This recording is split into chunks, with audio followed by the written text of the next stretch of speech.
Julia. Héctor, ¿ya estás aquí? Hola. Hola. ¿Qué tal el día?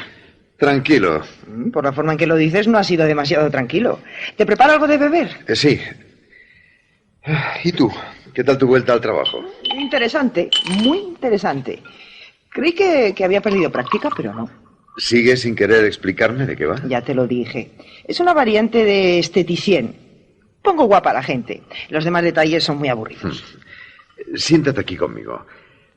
Quiero hacerte una pregunta. ¿Vas a confesarme? En cierto modo. ¿Has vuelto a saber algo de Guillermo? ¿Qué Guillermo? Guillermo Romero, mi compañero de trabajo. Ah, Guillermo. Pero eso fue hace ya muchos años. Le conocí antes de conocerte a ti, ya ni me acordaba ya. Pues parece que él sigue recordándonos. ¿Qué es eso? El sobre viene dirigido a mí y el remite es suyo. Qué extraño. Parece un libro. Guillermo tenía veleidades literarias. Quizá ha escrito un libro y te manda un ejemplar. Vamos a salir de dudas.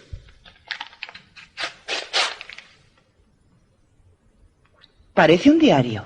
Es un diario. Sí, el diario de un fantasma. ¿Qué quieres decir? Héctor, cuando este diario llegue a tus manos, ya nada se podrá hacer por mí. Todo lo que relato en estas páginas, por muy fantástico que pueda parecer, no se aparta un ápice de la realidad. Te ruego, Héctor, en nombre de nuestra antigua amistad, que hagas lo posible por difundir su contenido. Si la lectura de estas páginas sirve para avisar a algún ingenuo viajero, mi espíritu se encuentre donde se encuentre, se dará por satisfecho. Qué extraño. De pronto he sentido como un escalofrío. ¿Estás seguro de que quieres leerlo? Te propongo guardarlo en un cajón y tirar la llave. No. Estoy decidido a leerlo. Pero ahora estoy cansado. Está bien. Si estás decidido, pues voy a hacerlo por ti. Escucha. La conocí una tarde de otoño, cuando la superficie comenzaba a hacer frío y allá abajo, en los túneles del metro, el aire era sofocante y viciado. Cuando el tren estaba a punto de partir, ella apareció en el andén y, contrariamente a la mayoría de los viajeros, continuó caminando pausadamente hacia las puertas que se cerraron antes de que yo pudiera entrar. No parecía atacada por ese prurito que nos fuerza a correr unos metros, aunque no tengamos ninguna prisa o no lleguemos con retraso a ninguna cita. Los escasos segundos que mediaron entre el cierre de las puertas y el arrancar del convoy fueron suficientes para que yo pudiera contemplar su rostro. En aquella primera ojeada, no encontré que la muchacha fuera bella, pero su cara y la disposición de sus facciones resultaban extrañamente atractivas. Apenas si tuve tiempo de ver cómo se dirigía a uno de los bancos antes de que el tren se sumergiera de nuevo en el túnel. ¿A quién se refiere? Pues no lo sé. ¿Quieres que continúe? Te lo ruego. Al día siguiente, me sentí decepcionado cuando a la misma hora aproximadamente no encontré a la muchacha en el andén de la estación. Yo había comenzado a tomar la ruta el mismo día en que la vi por primera vez. Había empezado a trabajar en unas oficinas y supuse que la joven podía ser una viajera habitual de aquella misma hora. Quizá salía de su trabajo como yo y coincidiríamos en la estación muchos días laborables. Claro que también podía tratarse de una viajera ocasional y en ese caso difícilmente volvería a verla.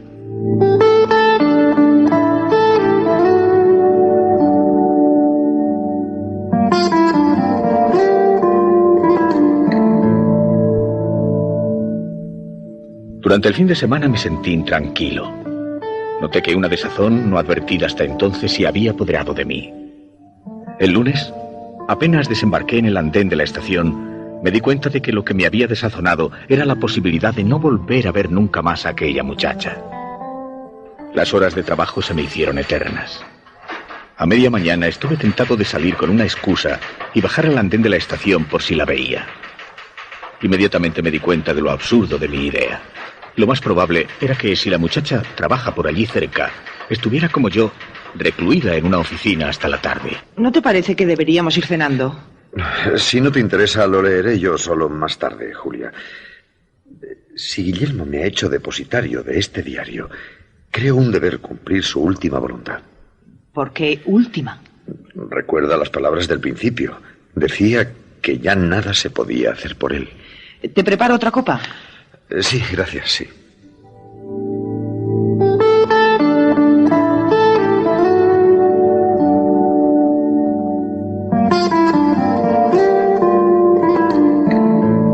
Me las ingenié para estar junto al reloj de fichaje, unos segundos antes de la hora de salida de la oficina. Cuando el segundero completó el último minuto, introduje mi ficha en la ranura y salí corriendo. Bajé de 2 en 2 las escaleras del metro y escudriñé el andén en busca de la muchacha que todavía no había llegado o ya se había ido.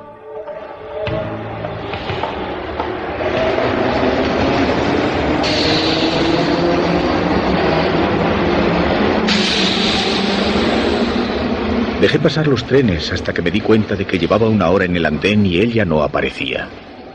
Ya me disponía a subir al convoy cuando la vi. La joven, pausadamente, se dirigió hacia el tren cuyas puertas se cerraron antes de que pudiera entrar. Yo, que ya me había levantado para seguirla, volví a sentarme en un banco al ver que ella hacía lo mismo en otro, distante unos metros de donde me encontraba. 3/4 de hora más tarde, la muchacha continuaba sentada en el mismo banco. No parecía tener prisa ni esperar a nadie. Daba la impresión de que, sencillamente, miraba pasar los trenes. En cierto momento en que no había muchos viajeros en el andén, buscó algo en su bolso y, sacando lo que me pareció un rotulador, dibujó algo a hurtadillas sobre la superficie de la pared. Casi inmediatamente hizo su entrada un tren en la estación y la muchacha subió a él. A fin de pasar inadvertido, subí en el vagón contiguo y la contemplé durante el viaje a través del cristal de la puerta de comunicación.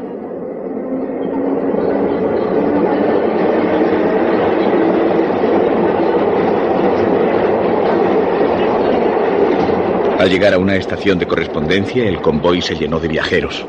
Perdí de vista a la muchacha y en la siguiente estación me decidí a pasar al vagón en que ella viajaba. Por cierto, ¿sabes que van a subir el precio del billete de metro?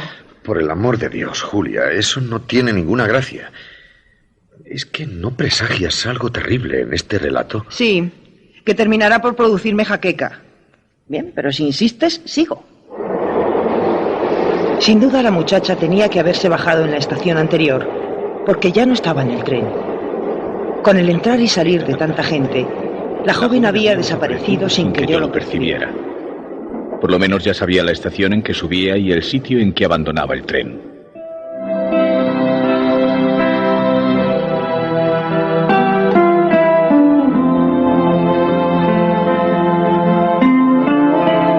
Pero ni el día siguiente ni los demás días de la semana volví a encontrarla.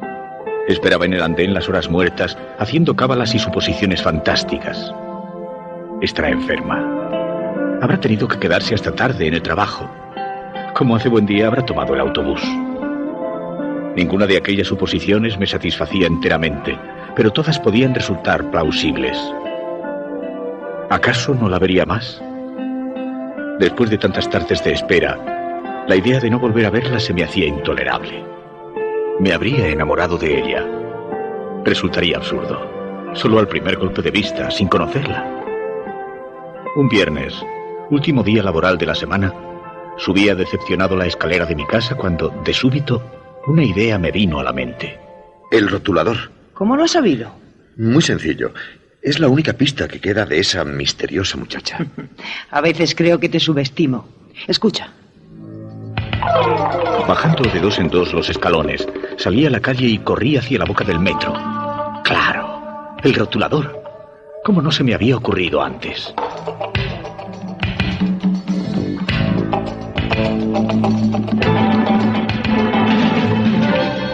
Los minutos que el tren invirtió en llegar a la estación me parecieron eternos.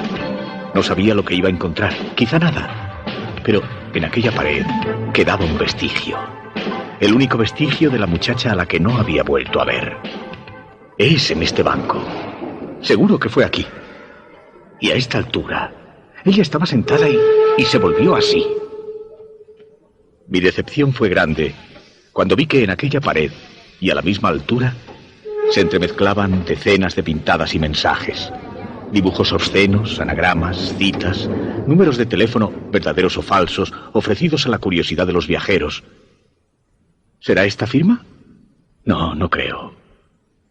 ¿Este número de teléfono? Probablemente no. ¿Este corazón?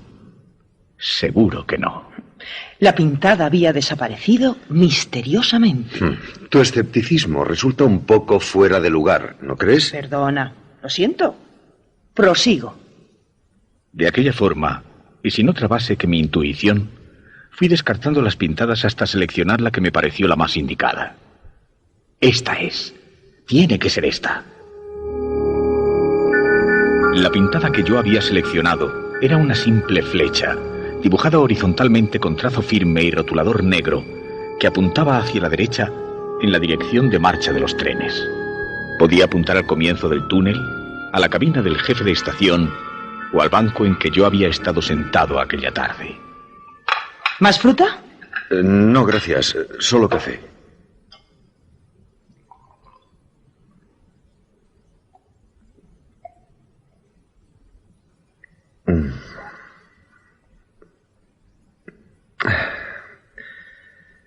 ¿A qué sabe? A café, supongo. ¿Por qué? Me sabe mal la boca desde hace una temporada. Algo de estómago, imagino. No quiero más azúcar. ¿Te importa seguir leyendo? Oh, por favor. Transcurrieron varios días y no volví a encontrar a la muchacha del metro. Permanecí en aquella estación durante horas, mirando el paso de los trenes y escrutando los rostros de los viajeros. Se dibujaron otras pintadas en la pared y la flecha aquella, que parecía haber atravesado mi corazón, quedó oculta bajo la maraña de trazos.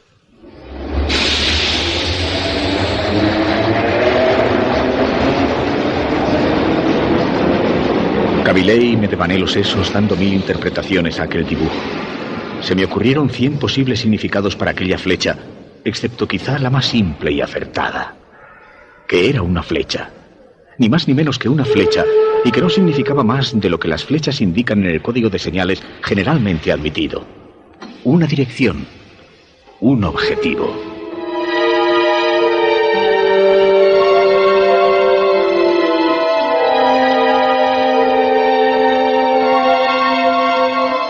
Un día, tras recorrer el trayecto que separaba la estación en que habitualmente lo tomaba hasta la siguiente, el convoy sufrió una avería y los viajeros nos vimos obligados a esperar en el andén la llegada del próximo tren. Yo, que había tomado la costumbre de leer todas las inscripciones y de descifrar todas las pintadas, sentí que el corazón me daba un vuelco. En una pared de aquella estación tan próxima a la mía, y en la que no me había detenido nunca, hallé una pequeña flecha negra recién pintada. La tinta está todavía fresca.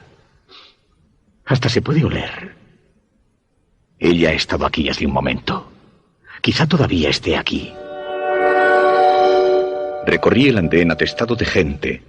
Me fijé en los rostros de todas las mujeres, recibiendo ojeadas de desdén de muchas o miradas inquisitivas de sus acompañantes, pero no hallé a la que buscaba. Abandonando el andén, corrí por todos los pasillos y galerías, provocando sobresaltos en las personas que deambulaban por ellos. Regresé al andén. Volví a mirar por todas partes, pero fue inútil. Se está burlando de mí. Está jugando. El desasosiego me hacía desbarrar. Más tarde, en mi casa, consideraba que los intentos de burla y de juegos que había atribuido a la muchacha no podían sino ser frutos de mi propia imaginación. Ella no me conocía ni sabía nada de mí. Presiento que está a punto de entrar en contacto con la mujer misteriosa. Quizá. Sigue, por favor. Tanto empeño puse, y tan grande fue mi desazón, que el destino quiso darme una tercera oportunidad. Cuando viajaba en un convoy del metro un día festivo, vi a la muchacha sentada en uno de los bancos de una estación. Inmediatamente descendí del tren y me senté en otro banco, alejado unos metros del que ella ocupaba. El andén se vació rápidamente, y debido a que era domingo y la estación poco concurrida, quedamos solos en ella la muchacha y yo. Yo la miraba a hurtadillas. Ella parecía contemplar con indiferencia los anuncios del andén de enfrente. Esta vez no se me escapa. Tengo que hablar con ella. Tras algunos momentos de vacilación, me levanté y fui acercándome al banco de la muchacha. Ella continuaba contemplando la pared de enfrente. En cierto momento, sacó el rotulador de su bolsillo y se dispuso a dibujar algo en la pared. Precisamente entonces, yo llegaba a la altura del banco. ¿Qué va a hacer, señorita? Nada. Sin poder evitarlo, me había delatado en cierto modo. Va a pintar una flecha, ¿verdad? Sí, iba a pintar una flecha. Ahora me preguntará cómo lo he sabido, me dije. Pero la muchacha no hizo ningún comentario.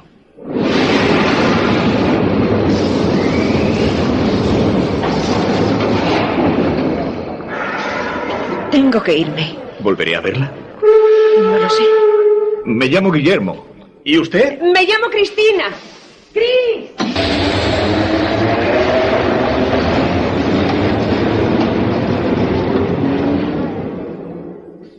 Por fin sabemos el nombre de la bella desconocida. No sabemos más que eso.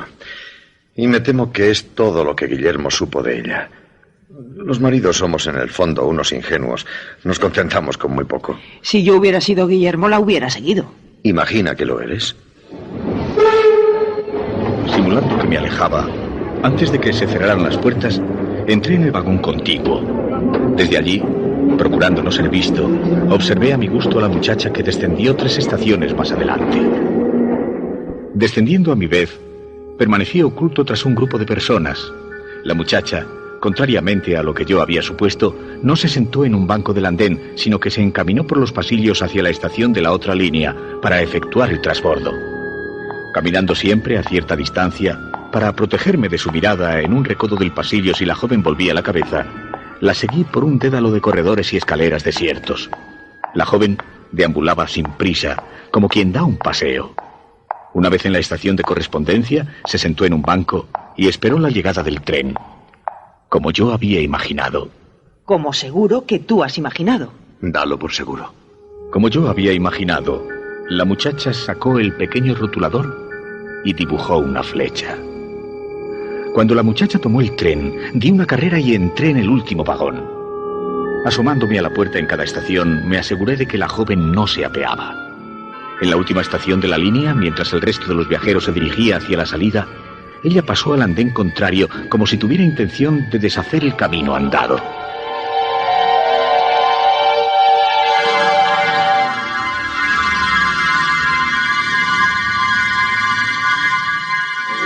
Durante muchas horas, la muchacha no hizo otra cosa que viajar en el metro y recorrer los corredores pausadamente.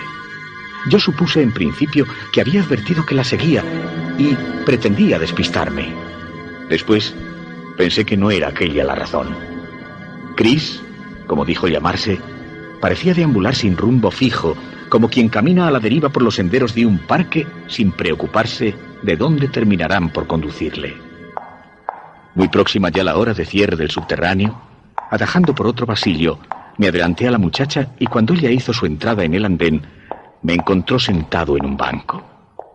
Chris no pareció extrañarse. Me miró un momento con una sonrisa incierta y se sentó en otro banco cercano. ¡Qué coincidencia! ¿Otra vez nos encontramos? No es una coincidencia. Sé que me ha estado siguiendo durante toda la tarde. Le aseguro que yo no quisiera... Lo que no sé es por qué lo ha hecho. Tiene que perdonarme. Yo tampoco lo sé muy bien. La cabellera de la muchacha era de un negro azabache. En su rostro no había ni una sombra de maquillaje. Espero no haberla molestado. Claro que me ha molestado. No me gusta que me sigan cuando voy de paseo. ¿De paseo por los pasillos del metro? Chris movió la cabeza afirmativamente. En la estación hizo su entrada un tren.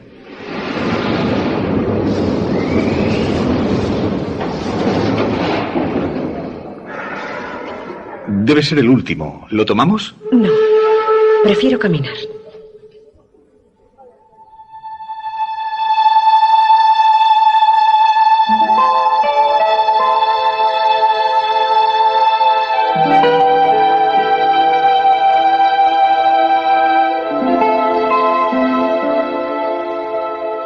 Aquí es donde vivo. Podemos ¿Puedo verla otro día?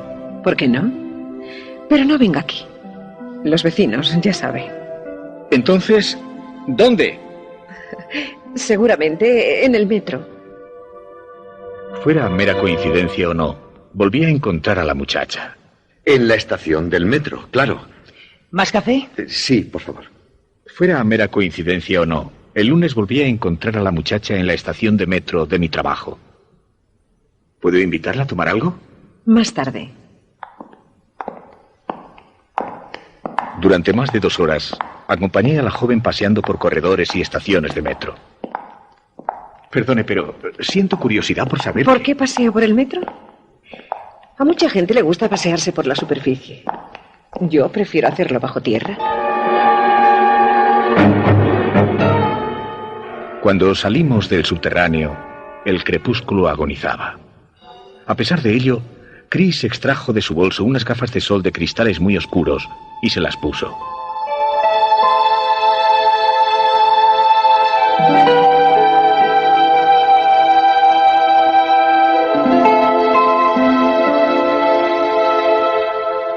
Nos vimos durante varios meses, paseando casi siempre por los corredores del metro o por la superficie cuando ya había oscurecido.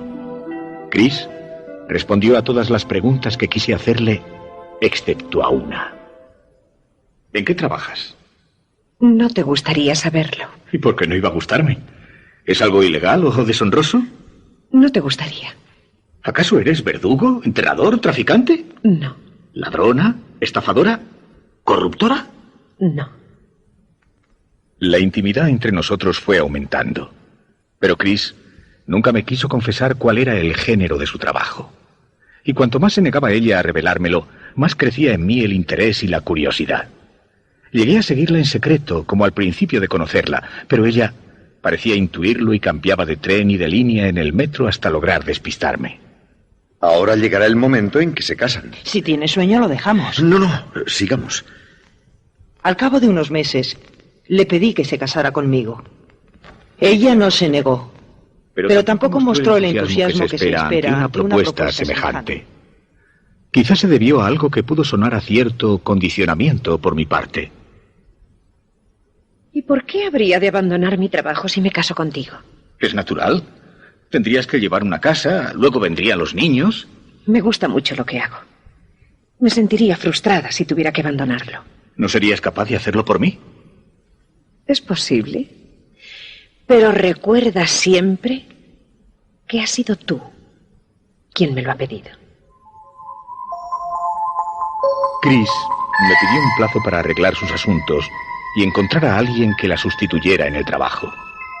Mientras tanto, nos dedicamos a buscar un piso y solo encontramos uno que fuera lo suficientemente espacioso y cuya renta estuviera al alcance de mis ingresos. Pero es un sótano. Apenas entra claridad.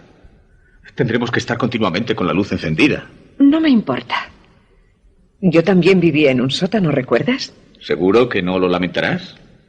Tú eres la que va a pasarse más tiempo en casa. Te digo que no me importa.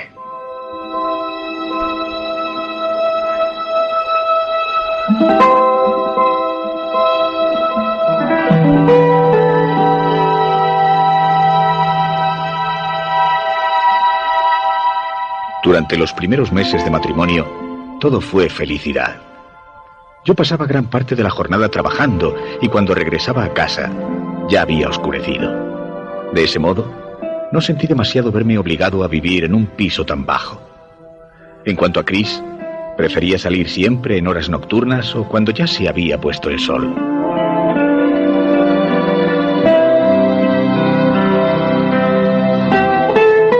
A pesar de que me hubiera sentido muy feliz, la llegada de un hijo no parecía anunciarse. Yo escrutaba el rostro de Chris en busca de una palidez reveladora o de algún signo que denotara el tan ansiado embarazo.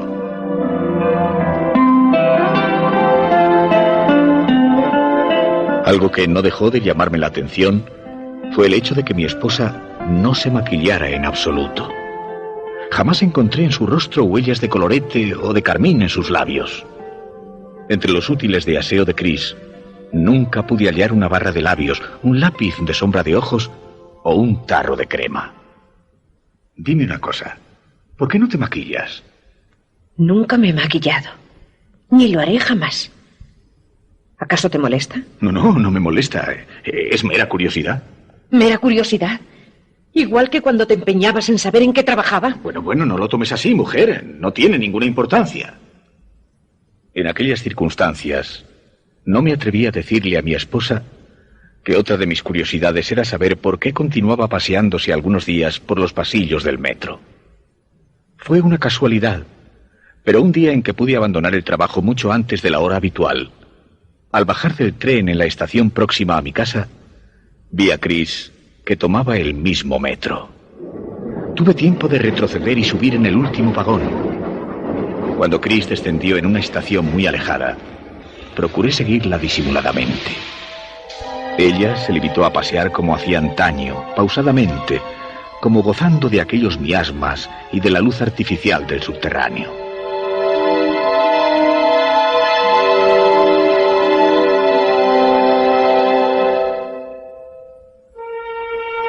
Al cabo de algunos meses, Chris se fue volviendo más huraña y comenzaron a molestarme alguna de sus manías.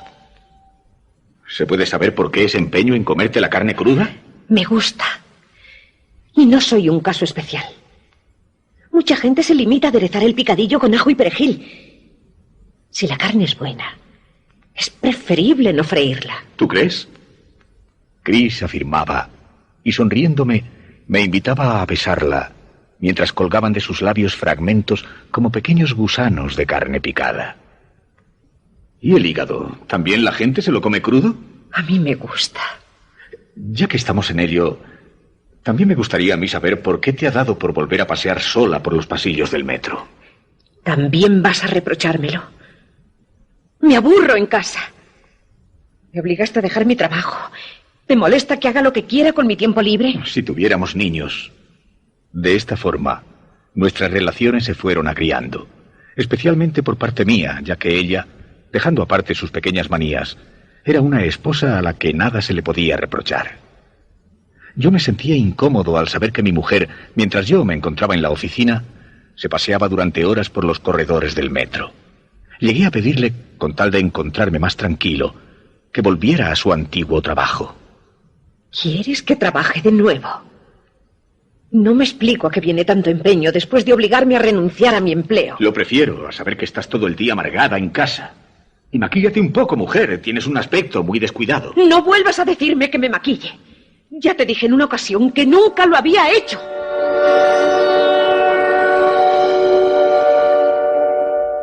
Yo encontré desmesurada la reacción de mi esposa y me prometí no citar nunca más la cuestión del maquillaje, que tanto parecía molestarla. Me gustaría que volvieras a trabajar, de veras. Pues se parece algo a mi caso. Yo no te lo he pedido, pero tú has vuelto a trabajar, aunque no nos hace ninguna falta. A mí sí. Me ahogaba en casa. ¿Y cómo es eso de esteticien? No he dicho nunca que fuera exactamente esteticien.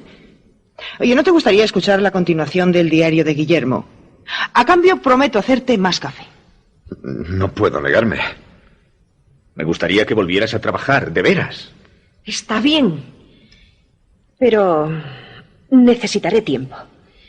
Suponiendo que me hayan guardado la plaza, estaré desentrenada. ¿Desentrenada?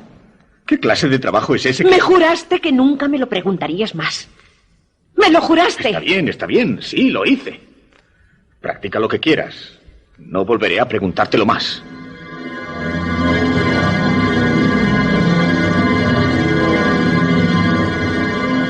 Algunos días más tarde, me sentí indispuesto y tuve que quedarme en casa. A pesar de que no tenía fiebre ni síntoma alguno de enfermedad, era presa de repentinos ataques de sudor y de debilidad que me obligaban a permanecer sentado o en cama el mayor tiempo posible. Chris me cuidaba con esmero, aunque a veces se encerraba en un cuarto para practicar lo del trabajo, como decía ella. Yo, fiel a mi promesa, no le volví a preguntar en qué consistía aquel entrenamiento. Ni siquiera pude poner objeción cuando percibí que, tras la sesión de prácticas, mi esposa echaba la llave a la habitación y la guardaba a buen recaudo. ¿Cómo te encuentras? Mejor. pero todavía estoy un poco débil. Tómate este caldo. Te sentará bien. Y deberías tomarte la carne cruda. Tiene mucho más alimento. Tanto insistió Chris en el tema que un día me decidí a probarlo. Tomando con mano trémula el tenedor, me llevé a la boca unos fragmentos de picadillo. Ante mi sorpresa, encontré que tenía un sabor agradable. El aderezo de ajo y perejil le daba un sabor picante y muy sabroso. Hasta me atreví a probar el hígado crudo como hacía mi esposa, pero como experimentara arcadas, tuve que desistir. Toma, bebe. Lo has hecho bien cargado. Pero no sé... ¿Qué? Sabe raro. Pues será el agua. ¿Tú no quieres? Prefiero un té.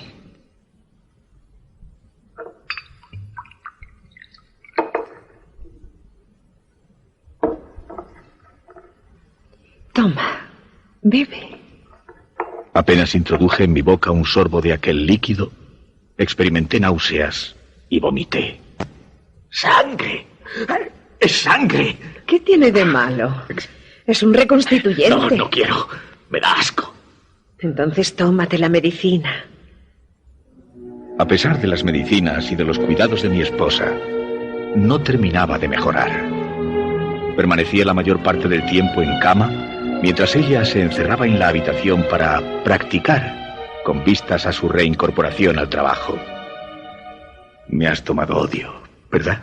No. ¿Por qué había de odiarte? Pero recuerda que has sido tú quien me ha pedido que me reincorpore a mi antiguo trabajo. Me odias. Lo advierto en la forma en que me miras.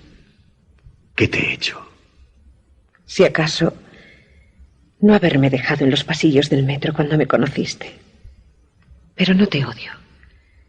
Yo soy así. Ya lo sabes. Un día, o mejor, una noche, porque Chris procuraba salir siempre tras la puesta del sol, llegó con unos paquetes y bolsas que traían la marca de una perfumería y con un objeto envuelto en una tela de saco. ¿Qué has comprado? Cosas que me hacen falta. ¿Qué cosas? Lo sabrás a su tiempo.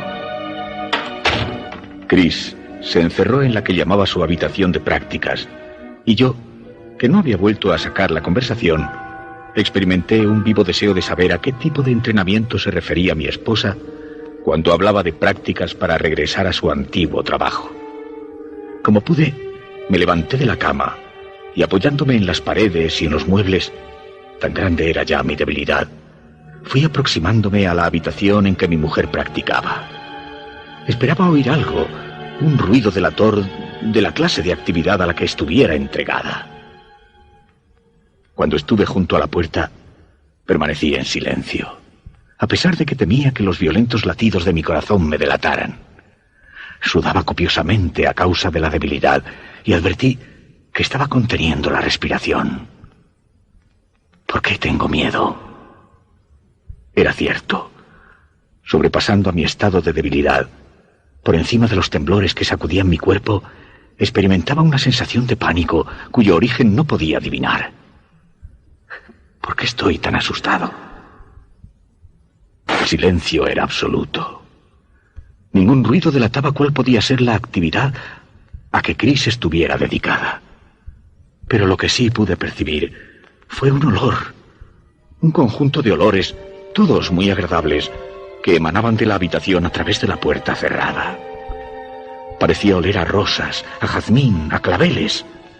Era toda una sinfonía de aromas que, debido a mi estado de debilidad, llegó a marearme. Pero por debajo de aquellas fragancias, casi oculto por ellas, había otro olor, hediondo y nauseabundo, que parecía querer disimularse entre el conjunto de aromas. Dime una cosa, Julia. ¿Por qué has dejado de maquillarte desde que trabajas? Eso ahora no tiene ninguna importancia. ¿No deseas saber cómo termina la historia de Guillermo? No excesivamente. No, gracias, no quiero más café. En lugar de despejarme, me produce una especie de sopor. Es preciso terminar lo que se ha comenzado. ¿Cómo? Escucha, pronto llegará el final. Como pude, regresé a la cama y esperé a que Chris abandonara aquella habitación. Cuando lo hizo y llegó hasta mí, toda ella venía envuelta en la vaporosa nube de fragancias. Pero debajo, como una radiación de fondo, podía percibirse el olor de algo putrefacto.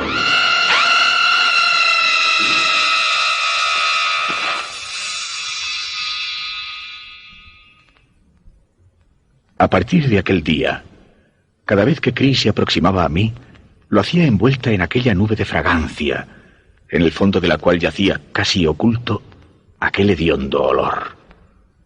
Postrado como estaba en cama, la vi entrar en días sucesivos portando paquetes de regulares dimensiones. En cierta ocasión incluso trajo una especie de pequeño baúl que tuvo que arrastrar, debido a su peso, hasta la habitación.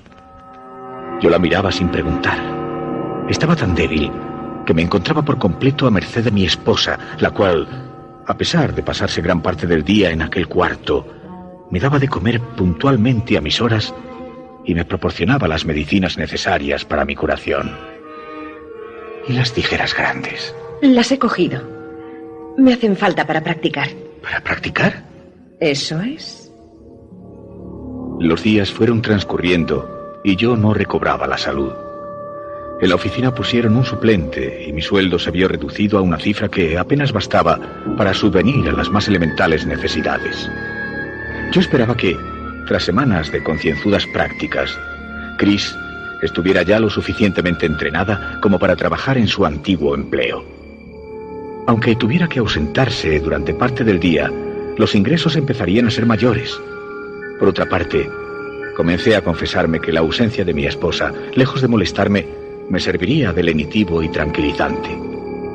¿Qué más daba que permaneciera en casa si la mayor parte del tiempo lo pasaba encerrada en la habitación? Aquella situación, unida al quebrantamiento de mi salud, me atacaba los nervios.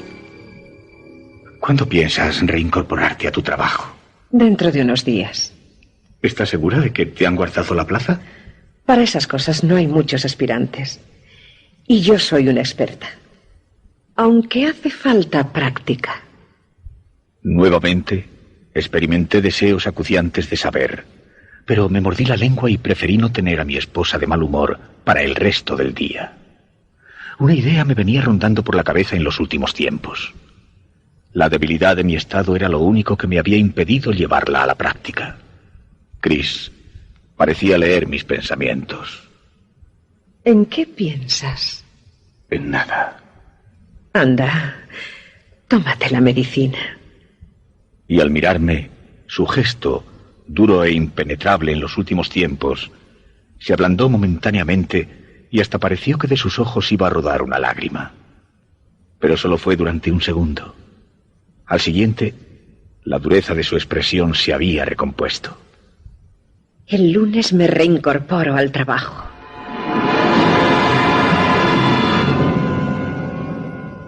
Yo, debilitado por la enfermedad, asentí en silencio. Mañana entraré en esa habitación y sabré por fin cuál es su clase de trabajo. Chris me miró torvamente, como si hubiera adivinado mis pensamientos. Durante el resto de la jornada se dirigió a mí de forma hiriente, como quien está deseando provocar una discusión para justificar lo que ya ha planeado de antemano. Yo, confuso en principio, respondí acremente a sus observaciones. Después intuí que aquello parecía formar parte de un plan conscientemente establecido y me mantuve en silencio. De todas aquellas frases, me impresionó especialmente una que no supe descifrar en su integridad. ¿Cuál era? Por favor, Guillermo, no me lo pongas más difícil. Me llamo Héctor, ¿recuerdas? Y no trato de ponerte nada difícil. Esa frase la dice la esposa de Guillermo. Por favor, Guillermo, no me lo pongas más difícil. Aquella misma noche, caí en un estado de postración y fui víctima de una debilidad extrema. Por vez primera, rehusé tomar la medicina cuando ella me la puso delante. ¿Por qué no tomas café de este en lugar de tomar té? No digas cosas absurdas, Héctor. ¿Por qué no tomas tú la medicina? Tómala tú primero. ¿Yo? Es absurdo. Yo no estoy enferma. Vamos, No actúes como un niño. Chris me llevó la mano con el vaso hasta la boca, y yo, debilitado, no tuve fuerzas para oponerme. Lo apuré hasta las heces. Después, Chris dijo que necesitaba dar una vuelta y abandonó el piso. Todo lo que tenía que hacer era levantarme y caminar hasta la habitación en la que solía ir sin ninguna resistencia.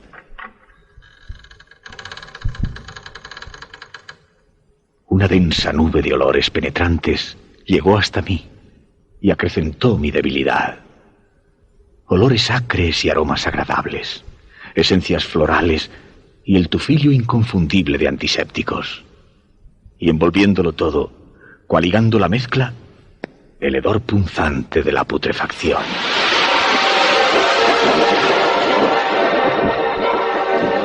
Me mantuve un momento apoyado en el marco de la puerta. Después fui aproximándome al armario que parecía el punto desde el cual emanaba aquella nube de olores, y así el tirador. Un segundo antes de abrir, vi algo blanco y voluminoso con el rabillo del ojo. Sobre la larga mesa yacía una forma longitudinal inequívoca. La sábana formaba pliegues reveladores de la anatomía. Marcaba los pies, el pecho, la cabeza. Un cuerpo humano. Negándome a la evidencia, me dije que era mi estado de debilidad lo que me hacía percibir formas erróneas. Nadie había entrado en la casa, a excepción de mi esposa y yo mismo.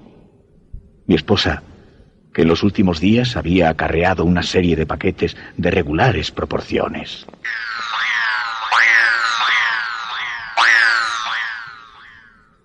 Era preciso asegurarse. Tenía que ver lo que había bajo aquella sábana, aunque fuera la última acción de mi vida. Mi vista se nublaba. El café. Ese maldito café. La medicina. Esa maldita medicina. Llegué por fin junto a la mesa. Tomé un extremo de la sábana y muy poco a poco fui tirando de ella. Un cuerpo femenino, un hermoso cadáver, era lo que yacía sobre el tablero. El único indicio de que aquello era un cuerpo muerto era el sofocante hedor de la putrefacción que el perfume de ungüentos y lociones no había podido ocultar. En otras circunstancias, hubiera podido pasar por una durmiente o por una bella figura modelada en cera. Pero aquello era carne, la obra de un artista. Los cabellos, exquisitamente peinados, brillantes y sedosos, descendían hasta la altura del pecho. El rostro constituía una obra maestra de la cosmética. Un suave maquillaje de fondo daba a la piel el aspecto de frescura y viveza que no hubiera tenido de estar viva. Sobre las mejillas, un sabio toque de colorete imitaba a la perfección el tono de la vida. Los labios, exquisitamente perfilados, tenían como modelada una ligera sonrisa. Los ojos, cerrados en actitud de durmiente, aparecían sombreados y hasta tentadores. El resto del cuerpo, hasta los pies, había sido tan perfectamente maquillado que la carne, a pesar del penetrante hedor que desprendía, resultaba incluso tentadora. Me encuentro mal. El café. Ese maldito café. A punto de perder el conocimiento y sin poder dar crédito a mis ojos, me pareció que aquí y allá, en el inicio de las extremidades y en la base del cuello, la piel estaba surcada por una finísima línea longitudinal. Tuve que vencer el repugnante olor a carne putrefacta. Y al aproximarme más, percibí que lo que había tomado por líneas eran finísimas costuras, perfectos y casi invisibles pespuntes que unían entre sí los diversos fragmentos de aquel cuerpo. Oh, esos paquetes que trajiste. Esos paquetes que trajiste. En cierto momento, sin saber exactamente cómo, Intuí que Chris estaba a punto de volver. Ya había recorrido parte del camino de vuelta hacia mi cama cuando escuché su llave en la cerradura. Desde aquel punto se podía contemplar la puerta. En el umbral apareció mi esposa. Su figura se fue haciendo borrosa y de pronto el suelo se aproximó vertiginosamente hacia mi rostro.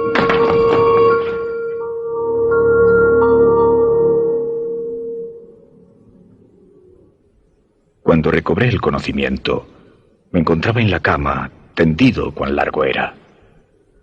Lo primero que vi fue el bote de la medicina sobre la mesilla. Es veneno. Me has estado envenenando. Es veneno.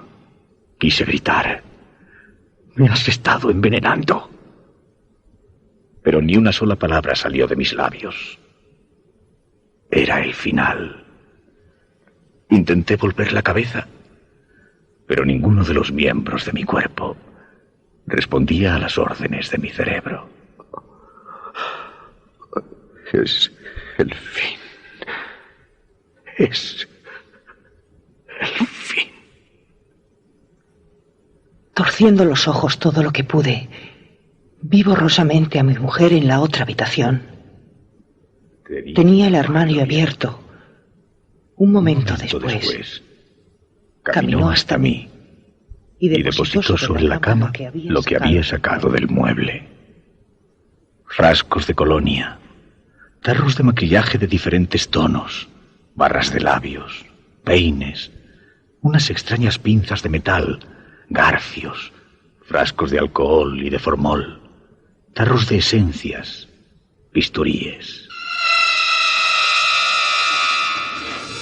Chris se irguió ante mí y, extrayendo de una bolsa una impoluta bata blanca, se la puso sobre el vestido. Después me habló con tono amable. Ahora ya conoces mi oficio. Sabes que para regresar me hacía falta mucha práctica, pero la he recuperado enseguida. Soy una experta en estos menesteres y voy a realizar en ti mi obra maestra, lo que en nuestro catálogo se denomina un embalsamamiento de lujo. Y quiero que seas testigo de ello. Por eso, hasta el final, no te extraeré las vísceras. Diciendo estas palabras, me despojó de las sábanas, y mientras permanecía paralizado por el terror y por el efecto de aquella extraña medicina disimulada en el café, comenzó a extender sobre mi cuerpo un bello maquillaje de fondo. Guillermo, como tú ahora, Héctor, a pesar del terror que obnubilaba su cerebro, supo que al día siguiente ella volvería a recorrer los pasillos del metro y que a la vista de algún otro ingenuo dibujaría disimuladamente una pequeña flecha en la pared.